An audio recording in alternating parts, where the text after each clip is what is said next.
Olá, irmãos, olá, irmãs, olá, discípulos, olá, discípulas. Nós estamos agora numa nova fase, desde a semana passada, que é a fase de fazer discípulos. Depois que nós caminhamos um pouco, tentando aprender como ser discípulos de Jesus, agora nós somos desafiados a fazer novos discípulos. E às vezes a gente, quando chega nesta hora, encontra muita dificuldade, e às vezes, por causa das dificuldades, a gente até tenta fazer mais ou menos para poder dizer que fez. Mas não é isso que Deus quer de nós, né? Então nós agora vamos conversar sobre as páginas 91 até 104, é o capítulo 9 do livro A Formação de um Discípulo, onde ele dá algumas dicas de como fazer essa escolha do nosso possível, do nosso candidato a discípulo, do nosso discípulo em potencial, como escolher esse discípulo, porque na verdade a escolha do discípulo que a gente vai discipular vai determinar o sucesso ou não da do nosso trabalho, do nosso ministério. Então, e como nós estamos fazendo isso porque Deus mandou que a gente fizesse isso, nada pode ser feito de qualquer forma, porque estamos servindo a Deus.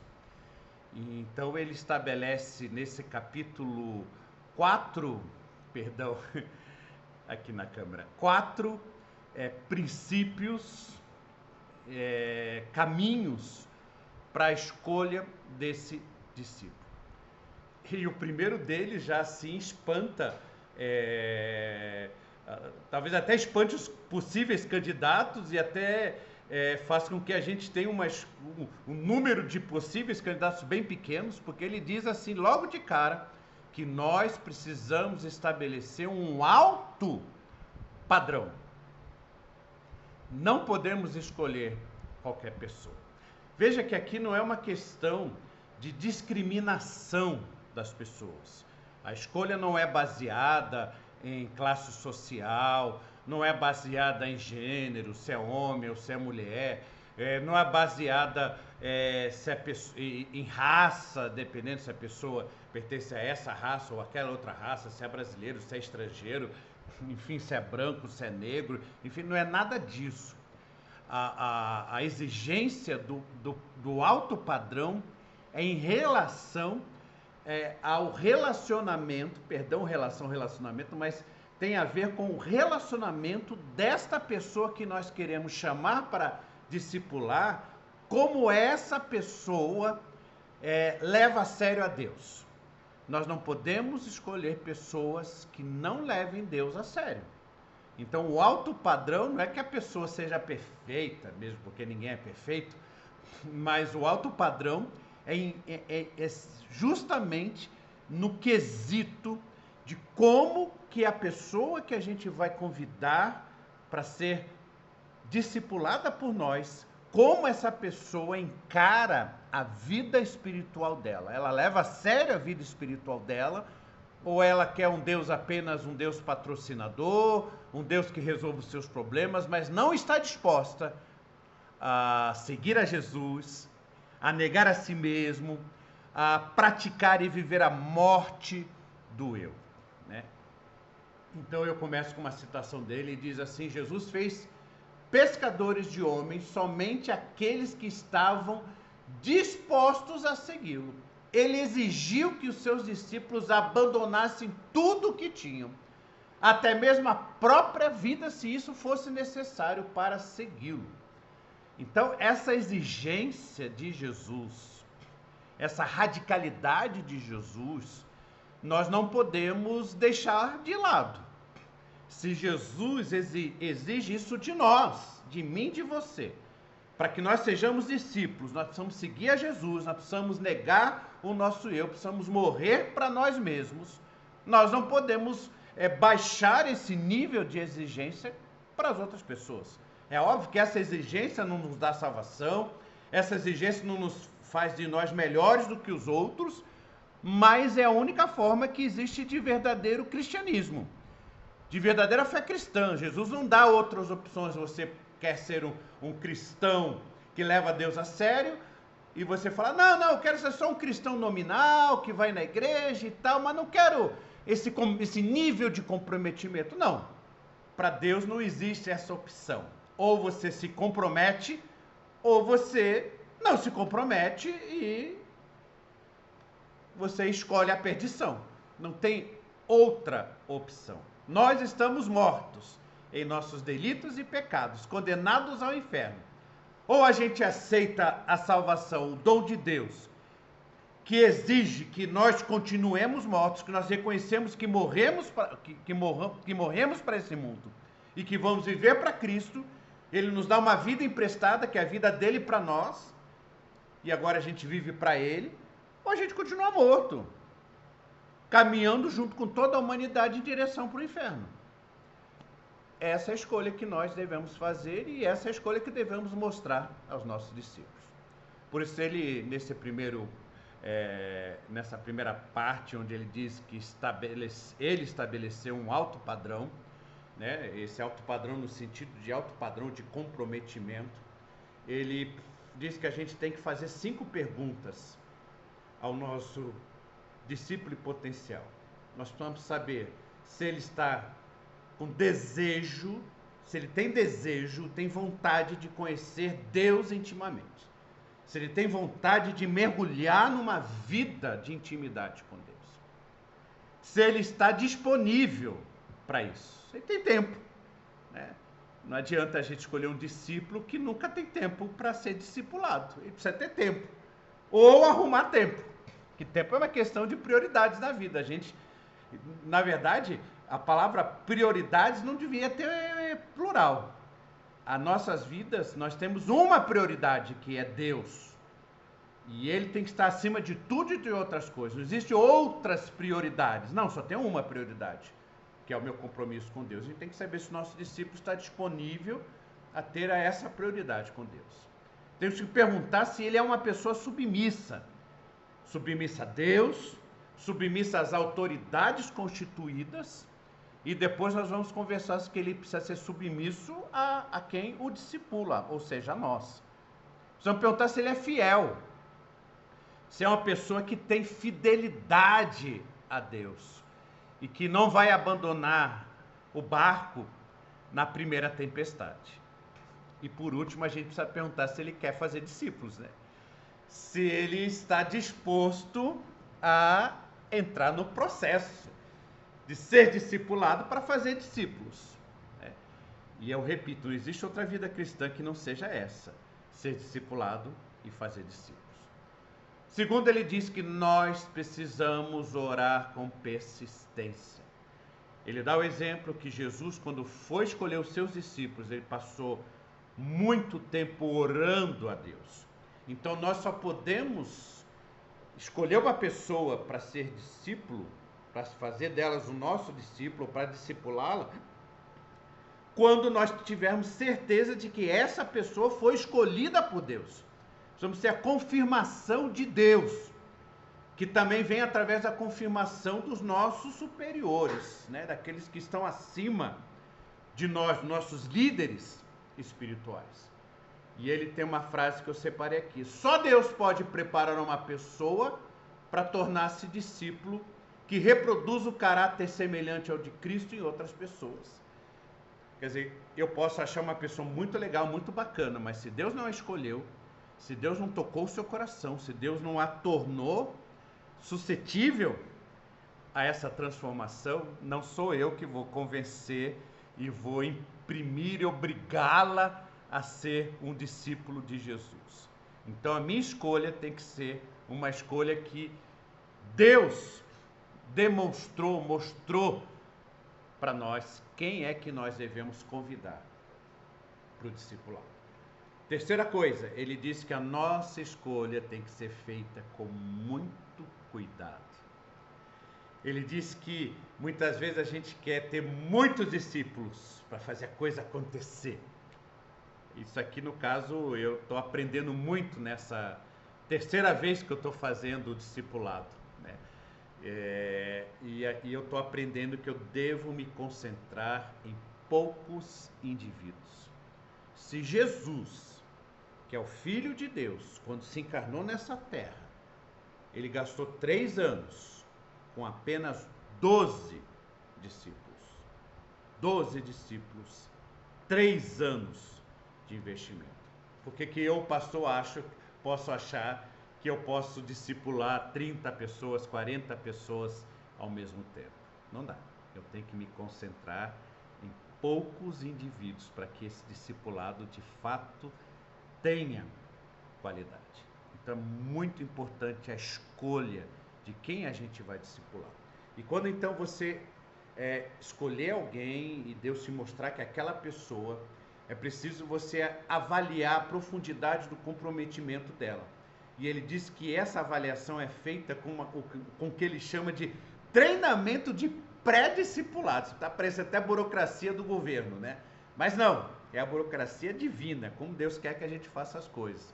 Então, o treinamento de um pré-discipulado é quando a gente olha para o discípulo potencial e vê se ele faz parte de uma igreja saudável e comprometida, e a gente percebe se ele está equipado para fazer o básico da vida cristã, que é estudar a palavra de Deus, memorizar textos da palavra de Deus, meditar na palavra de Deus, se ele tem uma disciplina de oração e de adoração.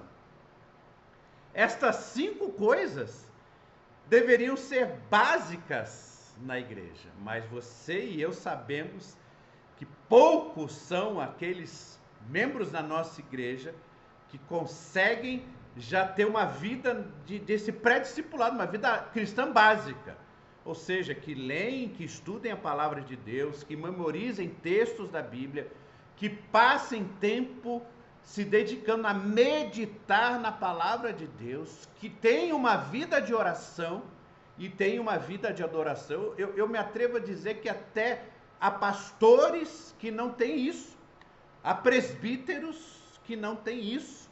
Estou dizendo aqui da nossa igreja, mas das nossas igrejas espalhadas pelo Brasil, eu me atrevo a dizer que há muitos líderes que não têm este básico, que nem discipulado é, que o autor do livro chama de pré-discipulado.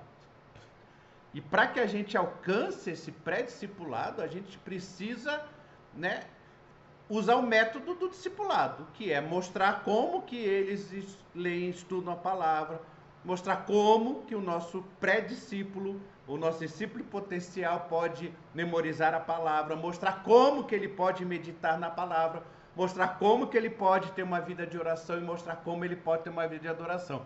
E aí, obviamente, isso tem que fazer parte das nossas vidas. Então, nesse ponto, nós já vamos ter que até parar um pouco para perguntar. Nós que estamos participando desse discipulado, e talvez seja até um erro meu como pastor, que convidei vocês para o discipulado, eu ter perguntado para vocês antes, vem cá, vocês têm uma vida de estudo da palavra, de memorização da palavra, de meditação da palavra, de oração e de adoração? Porque se nós não temos esta vida, nós já temos que primeiro, antes de partir para fazer discípulo, a gente já vai ter que fazer isso, né? Eu tenho que mostrar para vocês como fazer isso e eu tenho que fazer isso na minha própria vida. Então, nessa escolha do candidato ao discipulado, nós precisamos observar de perto essas pessoas, esses irmãos, essas irmãs, e a gente tem que verificar se ele tem motivação, se ele tem capacidade de aprendizagem, se ele realmente tem compromisso com Deus e se ele realmente está decidido, né? Isso tudo antes da gente decidir se a gente pode convidá-lo ou não para que ele seja um discípulo. Então a gente tem que fazer tudo isso, né?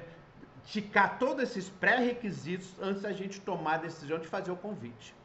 E aí é claro que quando a gente toma a decisão de fazer o convite, a iniciativa é nossa. A gente não vai esperar que alguém venha nos procurar e dizer, olha, eu gostaria que você me discipulasse. Não, nós temos que buscar, fazer o convite. Mas antes disso a gente tem que orar a Deus, de ter a confirmação de Deus, ter a confirmação daqueles que são os nossos líderes, no caso vocês, terem a confirmação minha, que sou o líder de vocês, né, para que a gente então possa fazer o convite. E quando a gente faz o convite, a gente precisa esclarecer que esse convite vai exigir tempo de verdade, né? Tanto de quem vai discipular, como daquele que vai ser discipulado. A gente precisa separar 2 horas por semana, 3 horas por semana, para estarmos juntos com os nossos discípulos, aqueles que estamos discipulando. Tempo de qualidade. E para que isso aconteça, o discipulado, a gente vai ter que falar para ele, ó, nós vamos precisar ter um relacionamento pessoal, tanto com Cristo quanto um com o outro, né? Um treinamento de qualidade. E vai dizer para ele, olha, isso vai suprir as suas necessidades espirituais mais básicas individuais. Né? Quando a pessoa chega na igreja, normalmente ela chega carente, buscando, né, ser alimentada, né, com o evangelho. Então aí a gente vai dizer, olha, o discipulado vai te alimentar. E agora explique que isso é um relacionamento muito sério.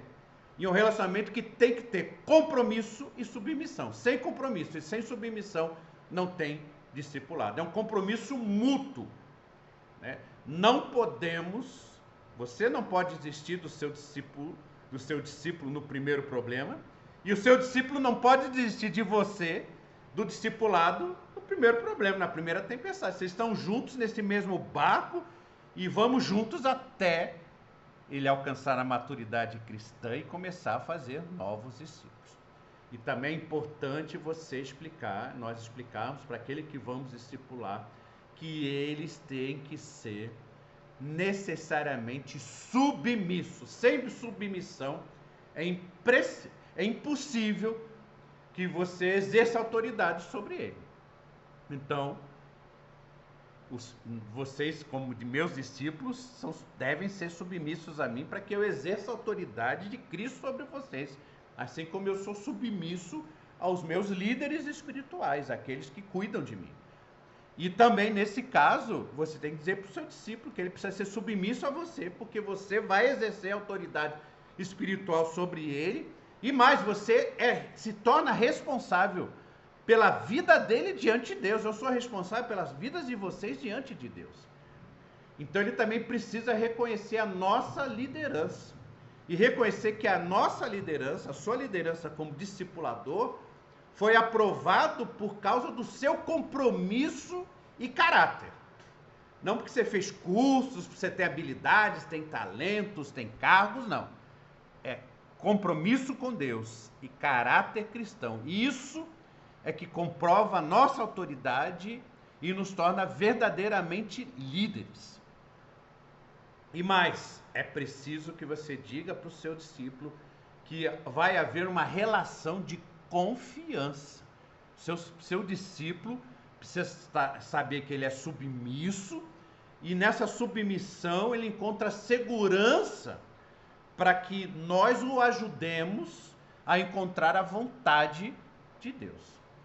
Então é preciso que vocês comigo não hesitem em compartilhar as suas inseguranças, as suas necessidades, as suas fraquezas e os seus pecados. E nós precisamos dizer para os nossos futuros discípulos, quando formos fazer o convite, que eles têm que estar dispostos a confessar os seus pecados, suas fraquezas, suas inseguranças, os seus problemas, as suas dificuldades. Eles têm que confiar em nós. E a Bíblia diz que a gente deve confessar os nossos pecados uns aos outros, né? Normalmente nós crentes temos aquela mania, não, eu confesso o meu pecado para Deus. Quem confessa o pecado para os outros é o católico que vai lá, entra no confessionário e confessa o pecado por padre. Mas na relação de discipulado, o discípulo precisa estar disposto a se submeter à autoridade do discipulador e confessar os seus pecados, as suas fraquezas, as suas dificuldades. E claro que nós, ao ouvirmos essa confissão, precisamos, né, ter a sabedoria de Cristo para não julgar e, pelo contrário, oferecer o mesmo perdão que nós recebemos de Cristo, oferecer esse perdão para os nossos discípulos. Então, a gente tem que prometer para o nosso discípulo em potencial que, baseada na submissão dele, nós nos tornaremos responsáveis. Ele vai também se tornar responsável por todas as áreas da vida dele. Eu sou responsável por vocês diante de Deus, mas eu também me torno vocês, preciso que vocês entendam que vocês são responsáveis pela sua vida cristã. E nós precisamos prometer aos nossos discípulos que, com crescimento, eles também se tornarão responsáveis.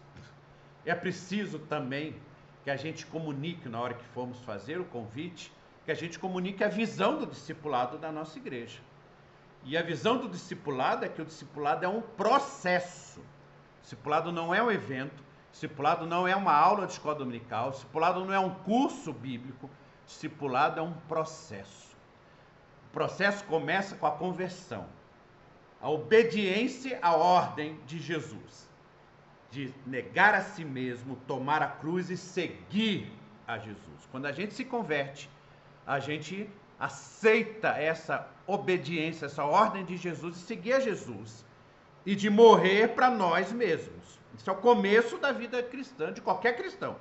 Sem isso não há vida cristã e você nem cristão é, se você não estiver disposto a seguir a Jesus e a morrer para si mesmo. Depois, aí você vai para aquilo que a gente falou lá na frente, um pouquinho atrás, o pré-discipulado, que aprenderam a vida cristã básica. É estudar a palavra de Deus, que é meditar, é memorizar textos da palavra de Deus, que é meditar na palavra de Deus, é ter vida de oração e vida de adoração. Então, isso é o pré-discipulado em que todos na igreja já deviam estar nesse nível. E eu, infelizmente, me atrevo a dizer que muitos da nossa igreja, da maioria das igrejas por aí, nem passaram pela primeira parte do processo, que é uma conversão verdadeira, que é decidir seguir a Jesus e decidir morrer para si mesmo. Quer dizer, nem por conversão eu acho que muitos cristãos, membros da igreja, ainda nem passaram. Quanto mais pelo pré-discipulado de aprender, ter uma disciplina de estudar a Bíblia, memorizar a Bíblia, meditar na Bíblia, orar e adorar. Como eu já disse, até tem presbíteros, tem pastores que não passaram por isso, nem pela decisão de seguir a Jesus e negar a si mesmo, né? Alguns podem até dizer, não, estou seguindo Jesus, mas você negou a si mesmo, você morreu para si mesmo, você tem essa vida cristã básica, que seria o pré-discipulado, para depois eles entenderem que aí eles caminham para um discipulado funcional. Quando a pessoa começa a evangelizar, falar de Jesus, e a pessoa começa a ensinar a vida cristã básica, que é o pré-discipulado. Você começa a mostrar como é que, para um novo cristão, como é que ele lê a Bíblia, você começa a mostrar como é que ele memoriza a Bíblia, você começa a mostrar como é que ele medita na palavra, você começa a mostrar como é que ele ora, como é que ele tem uma vida de oração, e você começa a mostrar como é que ele tem uma vida de adoração.